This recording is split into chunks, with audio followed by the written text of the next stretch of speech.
सोचिए आपका शादी का रिश्ता खत्म हो चुका है, साथ रहना नामुमकिन है, लेकिन कानून कहता है पहले 1 साल अलग रहो फिर तलाक की बात करो। दिल्ली हाई कोर्ट ने अब इसी पर बड़ा फैसला सुनाया है। कोर्ट ने साफ कहा कि अगर मामला सही हो तो आपसी सहमति से तलाक लेने के लिए पति पत्नी का पूरा 1 साल अलग अलग रहना जरूरी नहीं है। किसी को जबरदस्ती एक टूटे हुए रिश्ते में बांधे रखना वैवाहिक सुख नहीं बल्कि तकलीफ बढ़ाने जैसा है।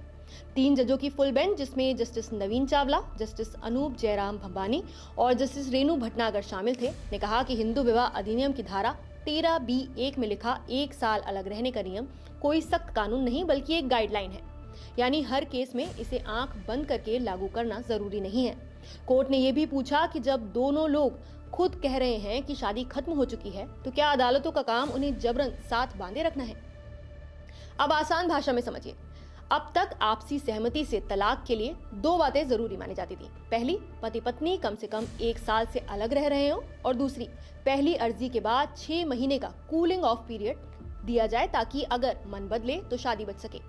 हाईकोर्ट ने कहा कि कानून में पहले से ही ऐसी ताकत है कि अगर किसी को असाधारण मानसिक या फिर भावनात्मक तकलीफ हो रही है या हालात बेहद मुश्किल हो तो इंतजार की ये अवधि माफ की जा सकती है। यानी जरूरत पड़े तो 1 साल की शर्त भी और 6 महीने की कूलिंग ऑफ अवधि भी अलग अलग या दोनों ही माफ हो सकती हैं।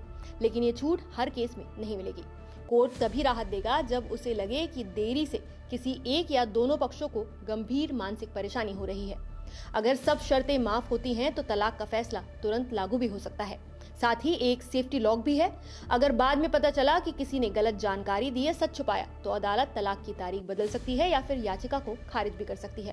फैमिली कोर्ट और हाई कोर्ट दोनों के पास यह अधिकार होगा। कोर्ट ने एक बेहद मानवीय बात भी कही। कई लोग सालों से अलग रहते हैं, बस कागजों में पति पत्नी होते हैं। ऐसे लोगों को कानूनी देरी में फंसाए रखना उन्हें नई शुरुआत का मौका नहीं देता। उनकी मानसिक सेहत और सामाजिक जिंदगी पर सीधा असर डालता है। जब रिश्ता दिल और दिमाग दोनों में खत्म हो चुका हो तो सिर्फ तारीखें गिनना एक तरह की सजा बन जाता है। तो अब संदेश बिल्कुल साफ है। अगर शादी बच सकती है तो अदालतें उसे बचाने की कोशिश करेंगी, लेकिन अगर दोनों लोग साफ कह रहे हैं कि रिश्ता खत्म हो चुका है तो कानून उन्हें जबरदस्ती साथ नहीं रखेगा। दिल्ली हाईकोर्ट का ये फैसला बताता है कि शादी इज्जत से होनी चाहिए और तलाक भी इज्जत के साथ। टूटे रिश्ते की कैद में किसी को रखना अब पहले जितना आसान नहीं रहेगा। फिलहाल आपकी इस फैसले पर क्या राय है, हमें कमेंट करके जरूर बताइए। नमस्कार, मैं हूं मानक गुप्ता।